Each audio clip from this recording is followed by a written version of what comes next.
What's up, everybody? It's your girl, Ci'Ara Desaree. Once again, I am sending my love your way. I am a certified, self-proclaimed, but God-ordained confidence consultant, in which I am taking some of the things that I've been through, and I'm just extracting the good that I was able to get from it, whether it be lessons, valuable advice, just love. I'm just giving the love that I've experienced through the pain that I've gone through. As you can see, I am recording from the car today because I really wanted to take some time to get this video done. So if this is your first time, this is a new location for me, but I'm still coming with the same energy, the same message. So hello if it is your very first time, and for everybody that is coming back for the second, third, or fourth time, I just want to say thank you so much for believing in me and to, take the time out of your day to sit down and just listen to what I have to say. Today I wanted to kind of piggyback on what we discussed last video, in which I was talking about comparison and how comparison really affected who I was as a person. But on a deeper level, I noticed, as I did a lot of reflection and downtime with myself, I noticed how whenever I used to compare, it actually birthed me becoming a hater.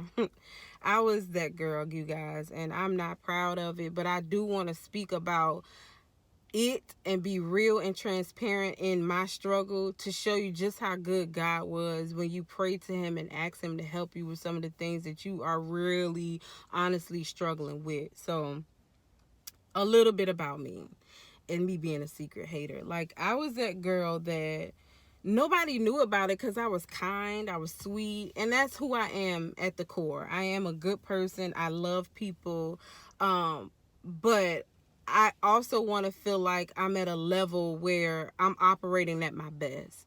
So comparison, if you watched the last video, it was a measurement of my ability, of my success, of my status in regard to someone else. This is the wrong idea to have, and I was living with that. And if I ever measured myself or used a comparison marker or measurement tool against someone else and I didn't exceed, or I didn't level out to what this person had or that person had, I always felt like I was inferior to them. And with the idea or the mentality of being inferior to someone, you are going to begin to develop a hate about whatever it is you're inferior to. It was women. I was hating on other women, and I made it a competition to be the best woman that I could be or the best dresser that I could be. And if I did not measure up or come close to, I felt inferior. And this mentality, it really hurt me, because like I said, I could do it from my appearance. I did it in my skill set. She don't need to be coming over here trying to show me up, because I know what I can do. And it never allowed me to be proud of who I was and where I was at, because I was constantly feeling like I had to level up or measure up to somebody else. Okay. So I kind of would always look at their outcome and begin to hate on them. It was super unnecessary. And it really took a lot of reflection, a lot of prayer for me to get out of that mentality, because it's so easy for me to do. I can size up somebody when I walk in a room and be like, yep, I'm dressed better than her, or yep, my hair look better than her, so all right, I ain't got to worry about, where I lack, because I know I'm already better. And this is me being transparent and me being honest. I'm not proud of this, but God has definitely worked with me and through me in this regard. And so I just wanted to share with you some of the things that I was able to pull from being a silent hater. Is that being a hater is basically an indicator for self-development, right? So what I started to know and understand and realize about myself is that I wasn't really initially hating on the person. I was not hating on that individual. I was hating on the thing that they had that I felt like I didn't have, or I felt like that wasn't fully developed within me. So say, for instance, this girl dropped 50 pounds, right? I was mad that, she could fit the clothes that I wanted to wear. I was mad that she was able to, have a stamina that she needed to have during her workouts, even though I know the past couple of months she's been struggling, but now she's able to actually do it. I wasn't initially mad at her. She was embodying what I wanted to have for myself. What I was jealous of was the fact that she was able to cultivate discipline better than me, because honestly she's able to lose that 50 pounds because she was more serious about her endeavors. She took eating right a little bit more serious than I do, and I'm mad at the fact that I'm struggling with this, right? Another example could have been or another girl finding the guy of her dreams. You know, I'm mad that she got this cute dude, that he done proposed to her, that she's able to have the wedding of her dreams. But deep down, I really wasn't hating on that girl. I was hating on the fact that she took time to invest in her prayer life. She took time to spend time with herself and not hate the fact that she's single. She mastered the art of being content with where she was, and I was struggling with that. And because she became content with where she was, God finally decided to bring a blessing in her life as a reward for her. Right? Another example, say a promotion at work. You know, I could get mad at that girl for being the employee of the month, or was mad at her because she had a stronger work ethic than I did. And people actually noticed her consistency over mine because I struggled with these things. So yes, it is a pure indicator of the fact that you really need to work on self. You aren't really hating on that person. You hating these aspects about yourself because they are not fully developed within you. And that's why, you know, it's like if we loved ourselves a little bit more, hate wouldn't even be prominent. Because we love ourselves enough to say, all right, Ci'Ara, it's not her that I'm hating on. It's the fact that I wish I could develop a stronger level of discipline. Ci'Ara, we're not hating on the fact that she found a good man or a good man found her. Let's think about the fact that she's spending more time with God, or could have spent more time with God. She increased her prayer life. You know, she was okay with taking herself out on a date. She was content with where she was. So cultivating those things that were necessary to bring those rewards in these people's lives is honestly, it's just a reflection of what you need to work on. You don't hate on them as an individual. You hate the fact that you haven't taken the time to develop yourself in those areas. Okay? Being a hater actually blocks you from your blessings. And because I would hate on people, I wouldn't support them. I would kind of isolate myself from them because I always felt like it was a competition.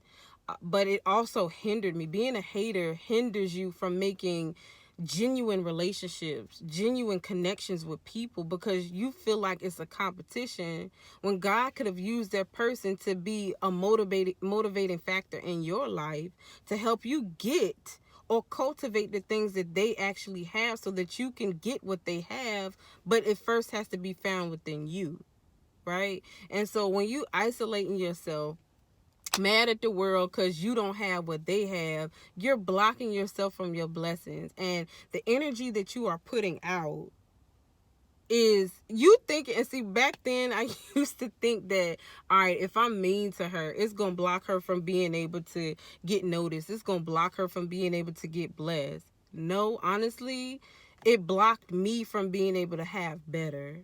I'm thinking that just because I didn't hit the like button or I didn't support her, people gonna follow suit. No, life still goes on. You just gonna be a hater by yourself, and you gonna be mad because they're gonna continue to prosper without your support.